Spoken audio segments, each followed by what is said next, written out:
What's up, everyone? I want to do a quick video on a 3D print that I'm working on. This is a quarter scale Mary Jane. This is the first round of parts. The second round is printing right now. So this first round took about 13 hours, and the next round will be done in about 10 hours. So overall about 30 hours of print time for this piece, but it's really nice. So I wanted to kind of go over maybe a misconception about 3D printing. And it's kind of something I'm learning is that, it's like, ooh, 3D printing is great, which is it is, but it's not just once you're done printing, you're done. There's work to do afterwards. You got to post-process the parts. Otherwise, you just have something that looks like this. So I'm getting better at support settings. So I've been trying different things. And on this one, this seems to work so far. So basically what I have heavy supports, but then I go in and adjust the contact points. I use Chi2Box for supports and hollowing. It's a free program. It's pretty easy to use, pretty user friendly. But you have to take these off, and then you have to fix the surface if there's any Mars left. So ideally what you do is you use a side nipper like this. This is just a Tamiya pointed nipper, and you cut these off and try to leave a little bit of the support on. This is, now if you have really light supports, which I can do sometimes depending on the piece, you can just pull these off and you really won't have any imperfections in the surface. But I tend to over support just because I'd rather have a little more post-processing and less chance of a failed print than a failed print, because the worst thing is printing something for a day and then it fails or something because of a support. So also these have been washed in my ultrasonic cleaner with mean green, but they have not been cured yet. So another trick is to do this while the resin is still kind of soft before you cure it. It's much easier. Also, I take a blade and, like on here on this foot where it's hard to get in there, I got a lot of supports. I just kind of slice and try to make it smooth so I have less cleanup here in a second. So, and the trick with doing this is to put supports where the print won't fail, but to avoid putting them in areas with lots of detail, because then you have to go in there and fix the detail. So like on these boots, I orientated them like she's sitting on the build platform or standing, so that all the support marks are on the bottom. Now, depending on the piece, sometimes you have to put something on the side of the piece to support that if there's any overhangs, but these do not have any overhangs. So like right now, I'm just going to slice off the supports around the edges where there might be there's a little detail there from the sole, and then I'll just pull the rest off. But this is relatively soft, so it's cut, even though these are heavy supports, it's cutting pretty easily.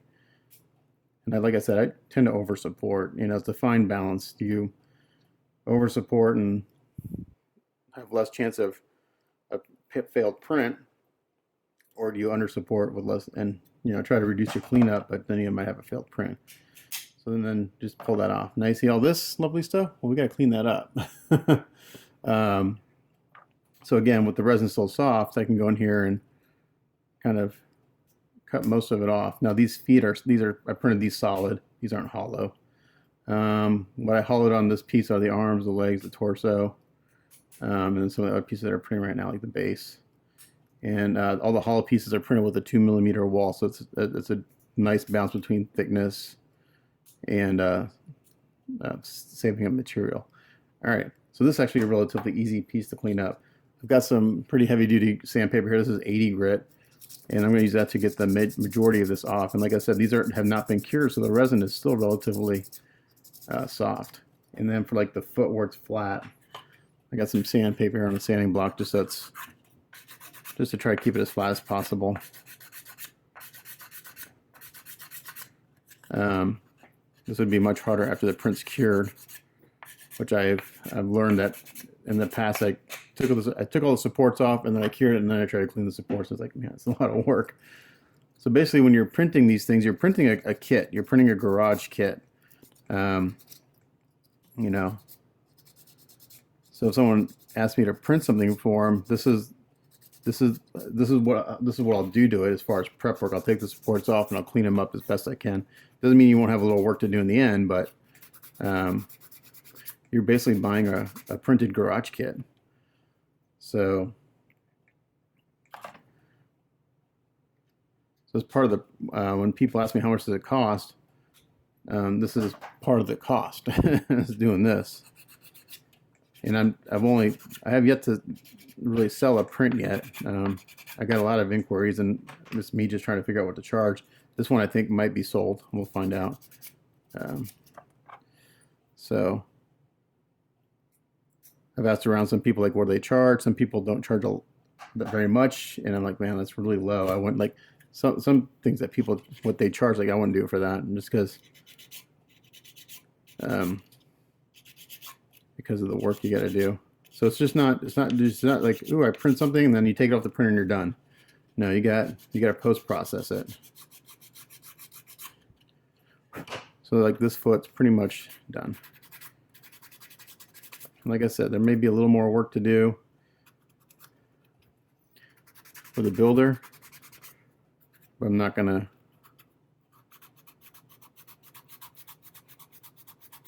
So these supports, in T2 Box, there's two settings. There's a support setting where you can have the contact shape is a sphere or none. So these are none, meaning that it's just basically the support, just the little tip of it is going up into the surface. If you do a sphere, it actually prints a tiny sphere and then the support. And I play with both settings, and I'm finding that the setting with none seems to be a little easier to clean up. Now you got to be careful because sometimes you will leave a little divot in the surface. I'm not going to show you how to do that right now because I'm actually having pretty good results with these. The placement, I'm getting the big key is placement of supports to minimize damage to your piece. There's a really awesome YouTube channel, 3D Printing Pro. I'll actually put a link down to his channel below, and he goes over his support settings, but he does minis, and some of his support settings are so ridiculously small, like. From what I can tell, he has no cleanup. I don't think his supports would work for a big piece like this. There's just too much. They're too heavy, and the pull forces are too much on it. So there you go. So that's really it for this piece. This looks pretty good. A little. Again, this 80 grit's pretty aggressive, but it makes quick work of getting that. And now I cleaned up this already. You can see here, like those shiny spots, that's where there's a divot left from the support, but I don't care about that because you don't see that. This part gets glued on. Now, one thing about this file, and I don't know why he cut it like this, I guess for printing purposes, he cut it kind of weird, like, so there's some seam work you got to do here. Let me reduce my exposure, it's way too high. So there's a seam here, unfortunately, in the middle of the legs that's got to be dealt with on both of them, but the fit's really good. And he didn't key them, so that's some extra work for whoever builds this. Again, it's just, if you've built garage kits before, it's no big deal. I'm going to sand this a little smoother. So you just got to, and actually that 80 grit is a really good surface for gluing. It leaves a real nice kind of scratch. So yeah, so this has got to be glued and seamed, but again, this is part of building garage kits. So like if this was gonna be molded and casted as a kit, and then I cleaned up these, you can see in here it's not real pretty, and I may have to clean that up more once I do the upper torso, but the fit on this piece is actually pretty good. Oops. And so yeah, so you got to clean these suckers up. It's not just print and then paint. There's I have a few pieces that you can print without supports, but for the most part, a lot of these need supports. So that's how that looks. The fit of the boots is excellent. Like no seam work to be done there. That fits perfectly on both of those. The neck, that was the first one I cleaned up. I printed this solid too, and I put this on, like, wait a second, why is there a big gap? I forgot, because the way this is engineered, the hair goes on and there's a key on the bottom here. It's like, why isn't there a key here? Because the key's actually for the hair. Will go in here. So you basically On this piece, you'll build the head, the hair, and the neck and put it on. Oh, speaking of the head, here's the head. And I oriented it so the nose is up, so there's no supports on the front of the face. Um, yeah, where'd my little nippers go?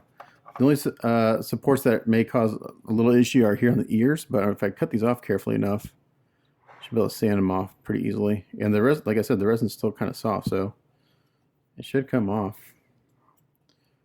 pretty well. So ideally I cut around the outside where you may see, and then when I get to where it's in the middle, I just kind of pull the supports off. Anywhere you have a chance of seeing where they connected in the front. I probably could have gone away without putting any supports under the neck, to be honest, now that I look at this. But again, I've got a lot of supports on here. I did not want this to fail. Yeah. I know some people are like, hey, you should, we have like zero cleanup. So, but they've been doing this a lot longer than I have. And also, since let me see if I can get this off. I got a pair of pliers here to get. I think I can reduce my base layer thickness. It's pretty thick. This is 8 layers. Probably go down like to 6.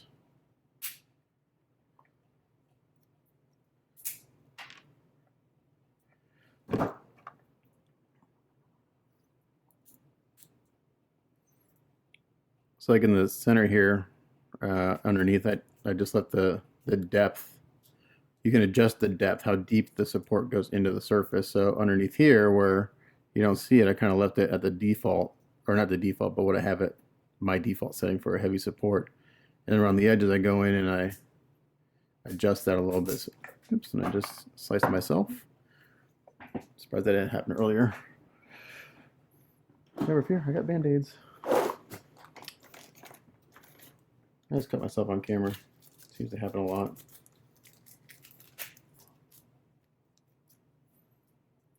Yeah, bandage myself up real quick.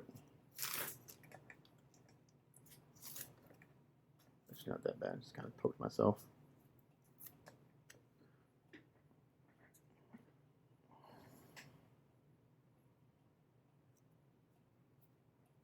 There we go. I was injuring myself. All right, so let's see if we get this off. So there's the head, and you can see all that lovely mess under there. You're gonna just take this, we're gonna shave most of it off.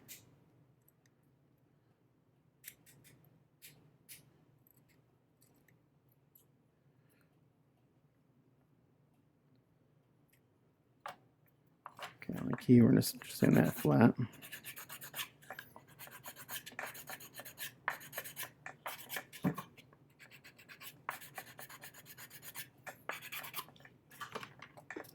Again, we'll get this 80 grit on the back side here where you're not going to see it.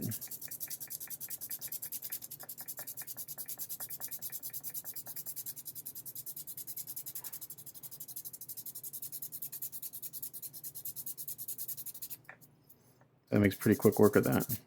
See, pretty smooth.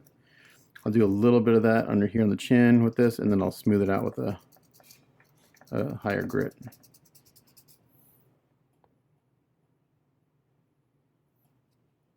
Exposure's a little bright.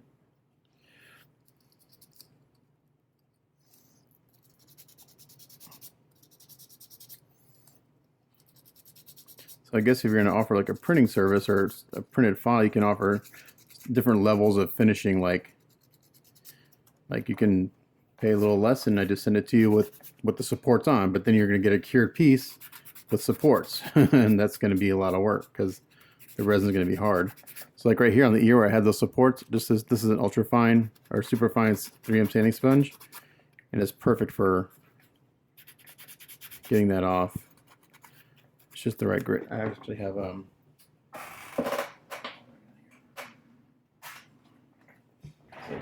320 and 180 also. I got rolls of it. This is some 180. It's a little more aggressive than the 3M, but just kind of going here and real light, right along the edge.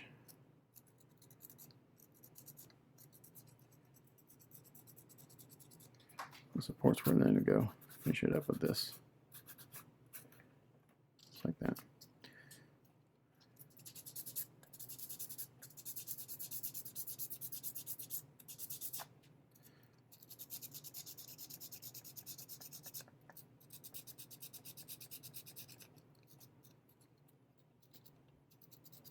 So lots of sanding, still lots of sanding, lots of work to be done after your print comes off the printer. So that's something I was like, awesome, got this printer, I'm gonna print a bunch of stuff, maybe how else stuff, the cool stuff to paint. Well, yeah, but you gotta do all this stuff first.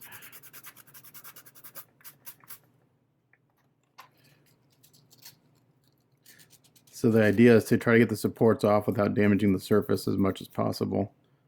And then if you have to go back, and there's a couple ways to fix the, at least with this kind of support with the divots.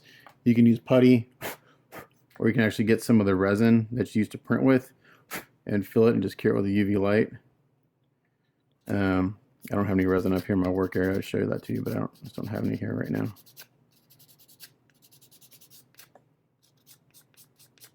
So I would say this whole piece, if I had all the pieces here to clean these up to the point where, okay, I can send this to a builder, a kit builder. I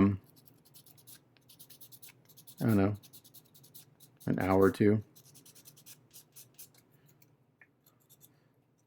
Now, if you're gonna prep these for molding and casting, you'd go further. You would do all this. You would prime it, sand it smooth. So basically, in the end, you would have a piece that's ready for paint, and then you would, then that would be considered like ready for molding and casting. So where's the neck? So then this keys into there. Again, you're gonna have some seam work to do underneath the neck. Well, a little bit of fitting there you got to deal with. Again, you're printing a kit, a garage kit.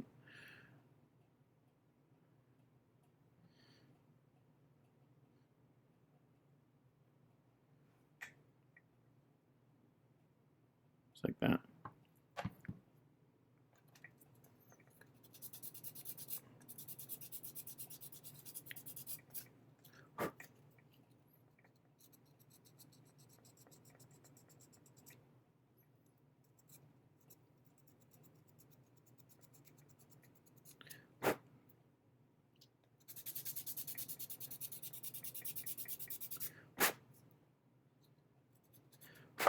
So depending on the model you print will also determine how well it fits. So I've printed some stuff where I cleaned up and it's got some fitment issues. I've printed other stuff where you put it together and it's like there's no seam work at all.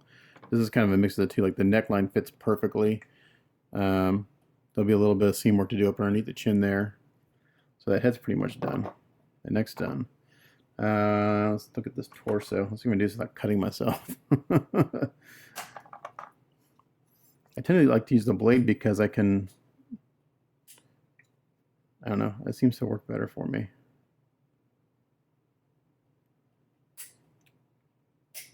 I just do this.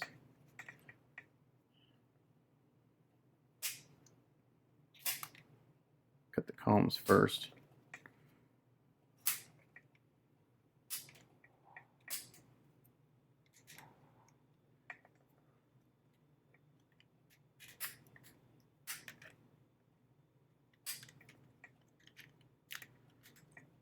You can see how pliable it is right now. If this was cured, that would be hard and it would snap.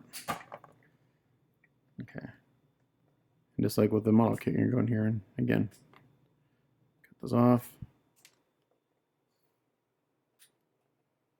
It's like on this piece, the way I have this oriented, I have to put a few supports underneath the armpit. So hopefully it's not too bad. And also sometimes you get holes in your print. Like I got a hole there for some reason. I don't know why. It's an easy fix.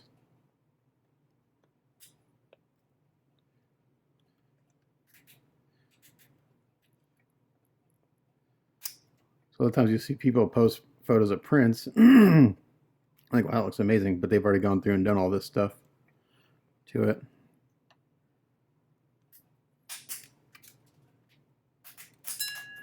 Supports flying everywhere. I think you get the idea. So maybe when I'm done doing all this, I'll come back and show you the results. All right. I want to show you that I got the torso pretty much cleaned up and the fits were actually really good. So pretty nice. I'm going to continue going on and we'll see what it looks like. So I also want to kind of explain a little bit about orientation of parts. So now with any printer, even my printer and even the foreign printers, you get layer lines and you get on the DLP, which is what the transform is, where it's basically it's like an LED, it's an array of LEDs and there's a LCD screen, and what that does, the LCD screen projects each layer, it masks light. So you're printing with little tiny pixel squares. So the transform does really good on anything with lots of detail because all those little squares get hidden. Now when you're printing a smooth surface like the skin or something, you rotate this in the slide, you're going to see what's called voxels, and it's basically just the kind of the artifacts from the technology. So the idea is you need to kind of orientate things to reduce it as much as possible. And I find like anything like around a 45 degree, anywhere from like a 20 to 45 degree, depending on the part, reduces it the most. So you'll find things that come out the transform with the smooth surfaces will actually require the more like sanding and stuff because just the technology. And these are all this is printed at 0.05 or 0.05 millimeters or 50 microns. I did do some testing at 0.25 millimeters or 25 microns, which is twice the resolutions, and I didn't see a noticeable difference to justify twice the print time. So anyway, back to orientation. So like on these hands, I oriented them this way with the fingers pointing up. When I first started printing, I always tried to print things as flat as I could so it would reduce the print time. But then what happens, you have all these supports that have to support the fingertips. So basically, fingers try to point up, noses try to point up, anything like that. All these legs I printed in a vertical position, or all the supports were down here, and the least noticeable area. These legs, you saw the supports were printed with the supported kind of like this going up.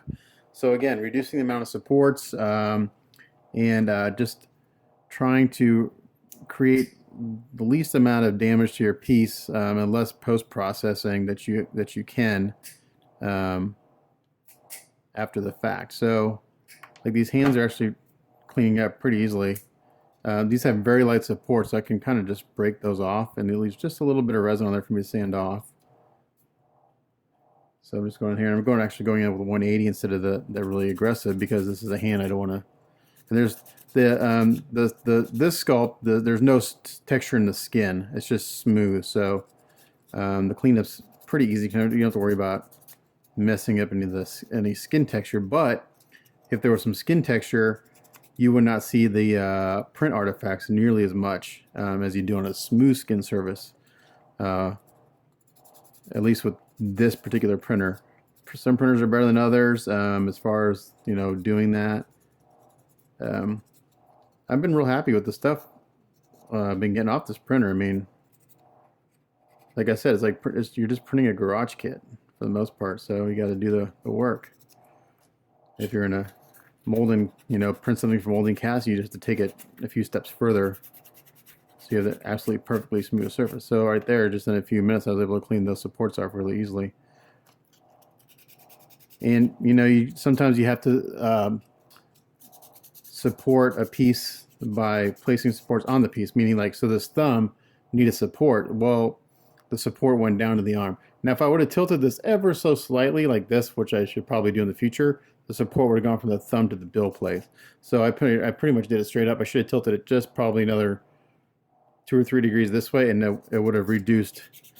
And that's something you kind of, my buddy Omar has been giving me a lot of advice. He's like, throw auto supports on there, see where they land. If you don't like it, take them off, readjust, and do it again. And that's been a huge help as far as like support placement and just understanding how supports will work. Just knowing, what needs supports and what you can kind of get away without supporting. It's like this thumb needs a little Love had to put a support on the knuckle there.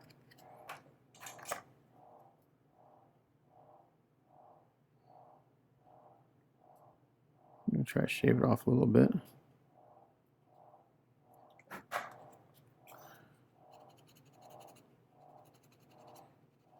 Let's see, there we go. Pretty much takes care of that.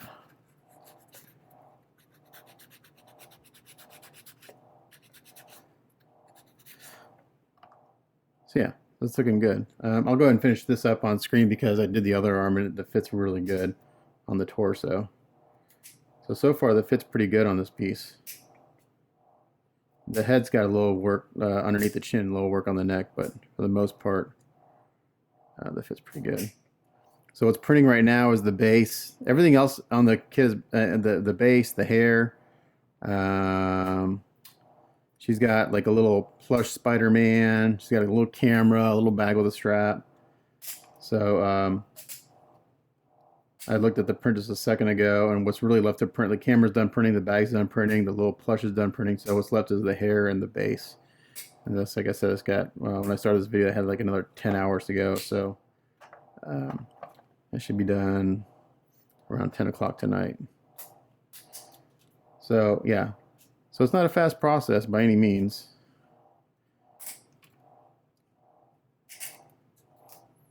I'd probably again, I tend to over support. But when you're doing a 13-hour, 20-hour print, something like that, I'd rather over support it and make sure the print doesn't fail than have it fail, 20 hours into a 24-hour print. Not only does it waste a lot of resin, just wastes a lot of time.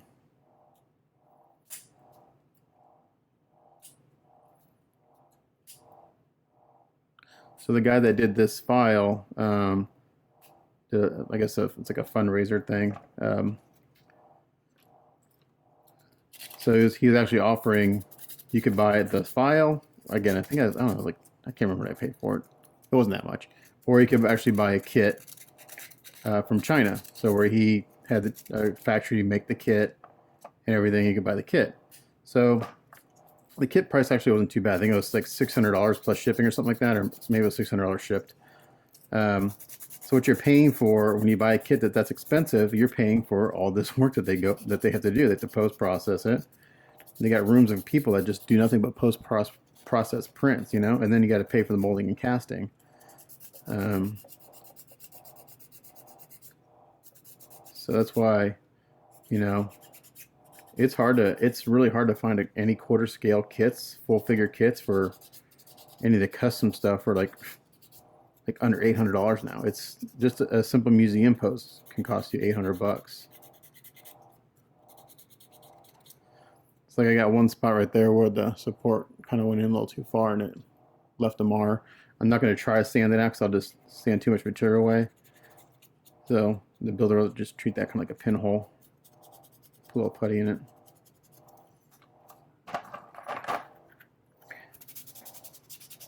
So once I'm done with this process, I'll give it another bath in my cleaner, just because I've been handling it, and now that the supports are gone, the cleaner can kind of get in there a little bit better.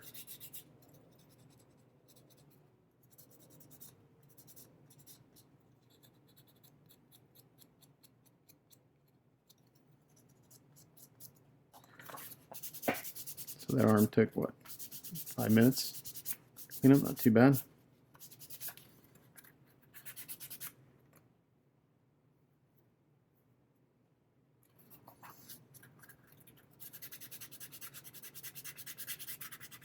Some guy was printing a file.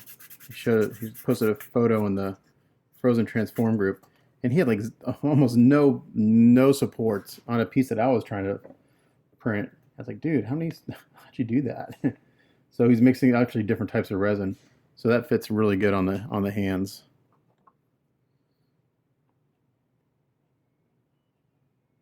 Yeah, these key in nicely. So she's looking a little messy right now because I've been sanding on her, but she looks, I think, for the most part, these parts are cleaned up. I may work on these keys a little bit, but yeah. So that's post-processing. So maybe what I'll do is I'll do another video after I clean up the other parts and show you this whole piece together. So I'll call this Mary Jane post-processing part 1. So stay tuned for Mary Jane post-processing part 2. As always, thanks for watching. Catch you guys next time. All right, we're kind of doing this a little bit backwards, but so here's the first steps in processing prints off the transformer, really any resin printer. So this is the second tray of parts of the Mary Jane quarter scale piece I'm working on. You can see the base here, her hair.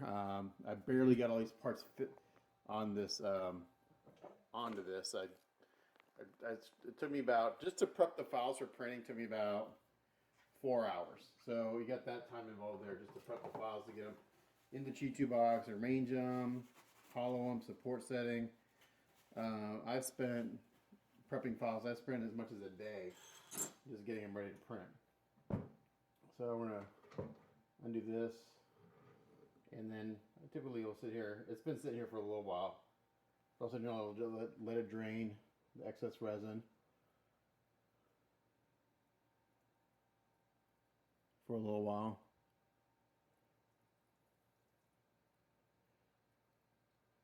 So I hollowed the base, the bag, which you can't see is behind the base. The camera's been hollowed, and then everything else on here. So I printed the hair solid and the strap for the bag solid.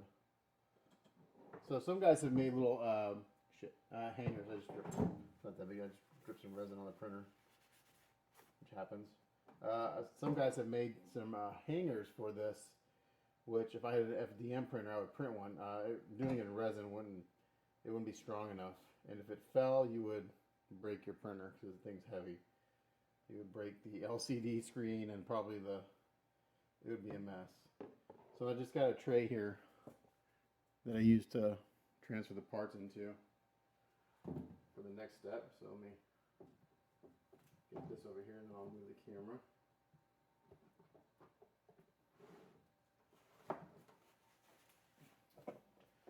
So now, I think as I mentioned when I was cleaning up the first tray of parts, the the initial bottoms are kind of thick. I probably didn't need to make them as thick as I did. So now these parts are going to be a little hard to get off. I had a hard time getting some of the parts off the last one, but you can see all the parts on the second tray. It just all barely fits. So we have got the base. This is her bag, her camera, the hair, and the little Spider-Man plush. So let's see if we can get Spider. I'm not going to do this all on camera because this may take me a few minutes. Ideally, you can get under an edge and just kind of. And what the nice thing about this build platform is got the hole, so you can kind of get that came off pretty easily. So he's been hollowed. And I've got, so behind here I've got the 22-liter ultrasonic cleaner with mean green in it. So I'll put these guys in here. And he's floating right now because he's hollow. Try to get this hair off back here. And ideally, when doing this, you don't break the supports off because you want to be able to go in there and cut them off. So if I can get an edge on it, I can pry it off. I don't want to pull on it. There we go. And twist the scraper.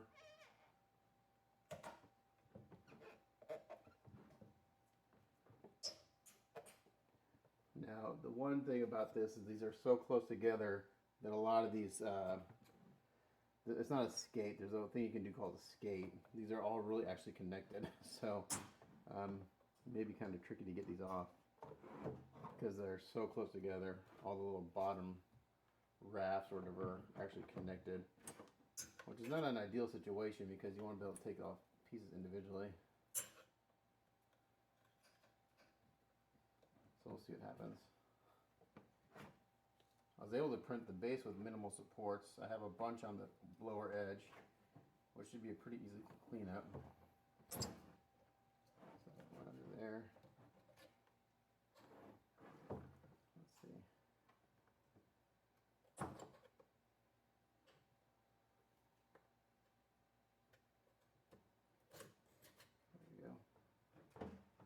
once you get under it, it works pretty well. There we go. A lot of it is suction force too. So this is all basically one big piece. So what I'm going to do is I'm going to try to put this in the ultrasonic cleaner as one piece and cut it apart, so that when I go to clean up the supports, I'm not breaking them. Instead of breaking them, I'm actually cutting them. So we're going to put that in there just with it all like one piece like that. It just barely fits. So Spider-Man here's wanting to float. So I may have to take his supports off. We'll see. So we're going to put those in there. I'll turn this on for, I usually do it for about 15 minutes. But since I've got such, this is so big, I'll probably do it for 15, rotate it, and do it again. Now I don't leave this on all the time because it's got a heating function, and I don't like to use that because I don't want the mean green to burn. Even though it says you can turn it on and off, you can't. So I just turn this temperature down to 0.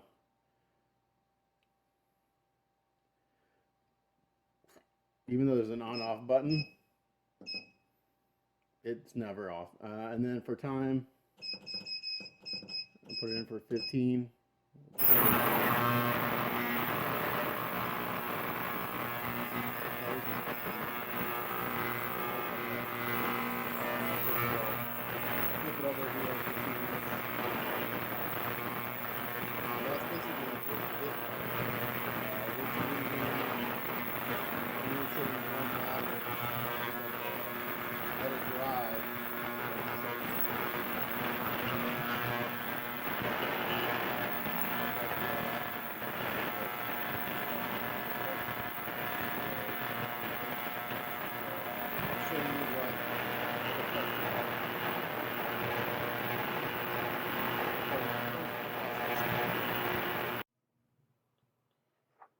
Okay, so here are all of the parts of Mary Jane with the majority, like 90% of the post-processing done. So basically what I did is I went and cleaned up all the support setting, all the supports, and tested everything, make sure everything fits pretty good. So it's been cleaned up to the point where if the builder wants to go in and clean up a little more, they can. But for the most part, this is ready to go as far as starting to prime and paint. So as I showed you before, we did the legs. So I was wondering, why the hell did they cut this way? Well, I know why, because the printer that they use only goes this tall. So they cut the legs. So I'm not sure which printer they use or which printer they designed this for. I shouldn't say they printed, because I printed this, but when the sculptor made this piece and sent it off to have printed and casted into kits, the printer that the factory or whoever was using, the printer only goes this tall. So they cut the legs, which is a bummer. So yeah, so we have to deal with that now. The builders have to deal with that. So it's not that big deal. So I can't really put her together because I'd have to glue the legs together. I'm not going to do that. So the hair came out really, really nice. I did all this, most of the supports were underneath here. So you can see it's not super cleaned up under there, but you're not going to see any of that. Now the way this engineering works is a little funky, how you put this together. So I'll show it to you, but it looks really good. So there actually is no key for the bottom of the neck there, but you don't need it. So I think that maybe it was either they were doing it one way, sculpting it one way, and they decided to go a different way. So basically how this goes together is you can, I put the neck on first, and then I put this hair on next, just like that. And then I put the head in. But so as a builder, you'll glue and seam the neck before you do this. So basically you put the head and neck on the body first, but since I need to hold the head in place, and then you can put the other piece of hair in kind of from the top here, and it comes around and it fits. It's just kind of it's a wiggling act. Come on. I had on there earlier. So the engineering is a little wonky on this piece, but you know. So I'm not sure why they decided to do it this way. Hold on, let me try this a different way. I just had this, of course, as soon as I'm on camera, I can't get it to work. So you're gonna, as a builder, you're gonna glue and seam the the head and the neck. So that's one piece. Come on. How can I get that on there?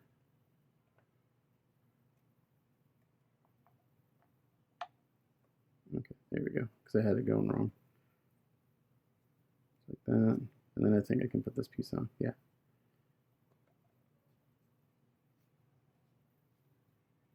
Come on.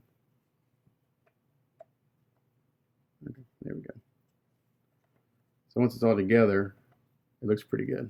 It's just a little, the engineering's a little wonky on this piece for some reason. So if I was building, when I do one of these, what I would probably do is I would, just so the head is in the right orientation, I'd get the hair kind of dry fit, and then I would just kind of tack glue this in there with some CH, just so you know it's in the exact right position. Because I think if you try to glue the head and the neck on first and then do the hair, you might run into problems, because she's actually looking up just a little bit, and the way this fits, she wants to look down just a hair. Speaking of the hair, it looks really good. You have to, there's a little gap in the back here you'll have to fix. Maybe do a little more sanding in the on the seam, and it'll get a tighter fit, but it's not too bad. And, you know, if you're a kit builder, there's nothing you haven't had to do before. So yeah, but it looks pretty good. So that looks nice. And then the arms fit good. I showed you that earlier. So yeah. So a little, you know, you're a model builder, it's a nice little piece. It's a great sculpt. I wish the engineering was a little different, but other than that, it's a really nice piece. So after I cleaned these up, I gave it a nice bath in some soapy water, dried everything, and now the next step is to cure this in the curing booth. And I'll cure everything for about 30 minutes. Here's the base, Spivey's face. Put a couple holes in the bottom for drainage. So as a kit builder, you can leave this hollow or you can fill it. It's plenty sturdy as it is. Everything's got 2mm walls, so it's plenty solid for support. Here's your handbag. It printed really nice. All the textures are rendered very well. Like I said, this printer does amazing with anything with texture. It's smooth surfaces that need a little more work, but so the way this works is this bag goes here. Here's the camera.